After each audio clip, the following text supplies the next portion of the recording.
Seed. Forecastle 2011, Kyle Meredith, Twin Shadow. Welcome. Thank you. How are you? I'm very good. You're post-set at this point. I'm post-set. Yeah, I was in the sun too. Was that too bad? No, it was a little daunting at first, and then it cooled down really quick actually, like within a song, somewhere in the middle there. I think you actually had the perfect spot for that. I mean, people were just getting here, and then once it did set, everybody rushed the stage. Yeah, it was great. It was great. Do you get to do a lot of these festivals?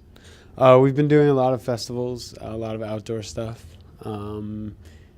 We were just in Barcelona. We were just in somewhere in the canyons somewhere. I don't know where. It seems like summertime in Europe to me seems all about the festivals. Yeah, we're actually about to go out and do just a bunch of that.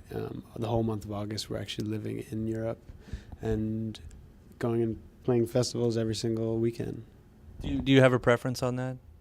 Like festivals versus clubs? Yeah, I mean, you have an intimate style of music. I guess that's why I'm asking.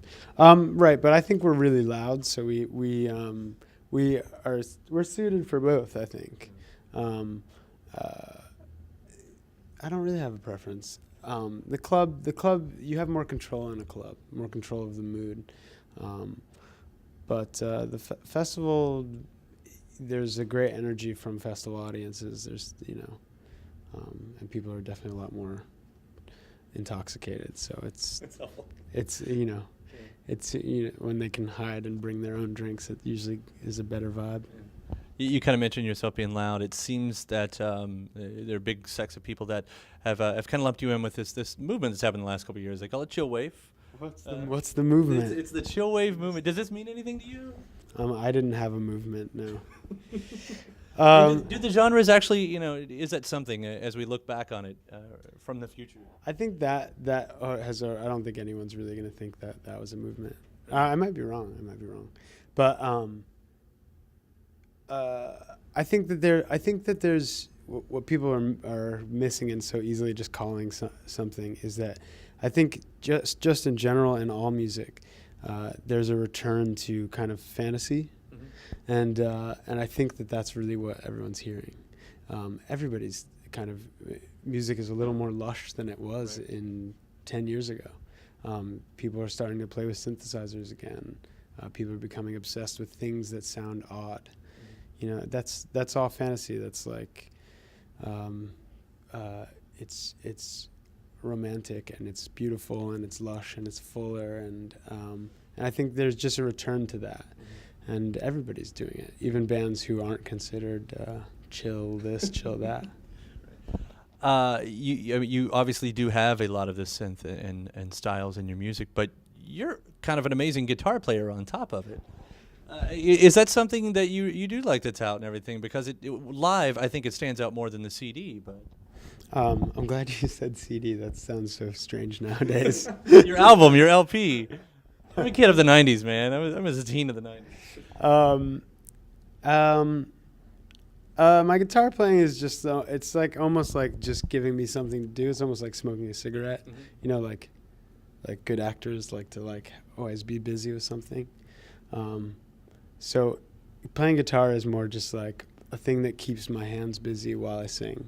I don't really think about it too much. I don't really care about it. Some nights I'll play more than I do. Sometimes I'll play less. Was it ever a passion for you? Because I mean, you do seem like you've put some time in on it. Guitar was a passion only because it was like a gateway to the rest of music, and it was.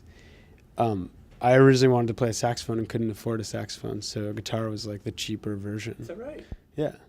So it's just it was just a way to get into it. I mean, of course, I'm passionate about the guitar, but I also hate it.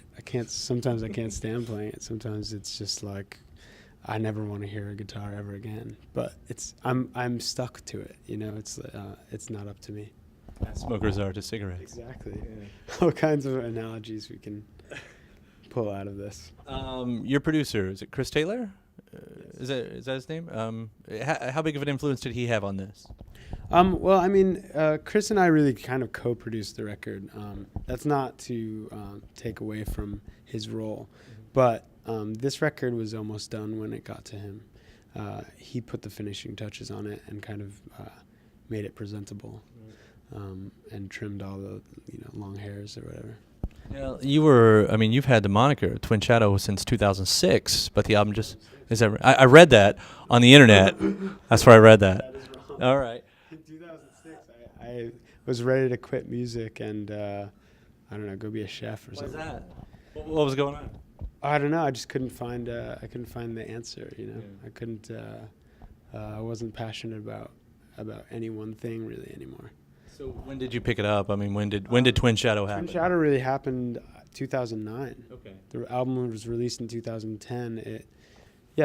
Top of 2009, I think I started just kind of developing all the ideas for it, and decided to not have another band.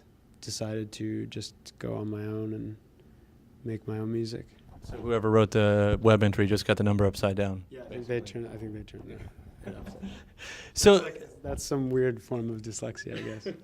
so then it seems like maybe the music came pretty quick once you got the hunger for it again.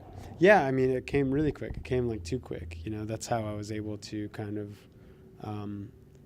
do all of this, I think, because it was so spontaneous, and it was like I was 16 years old again.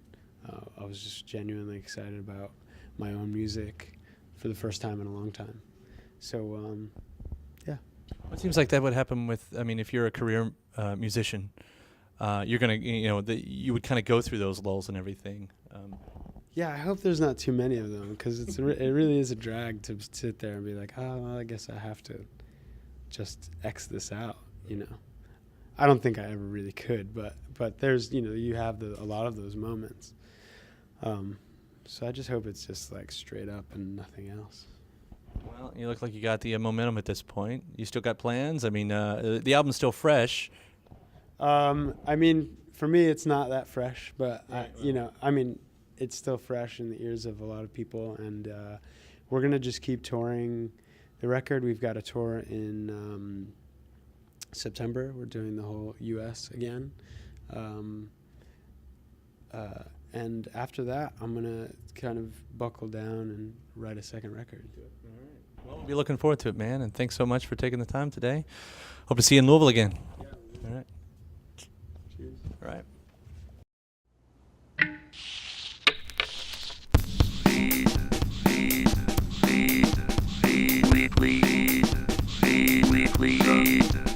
Weekly feed.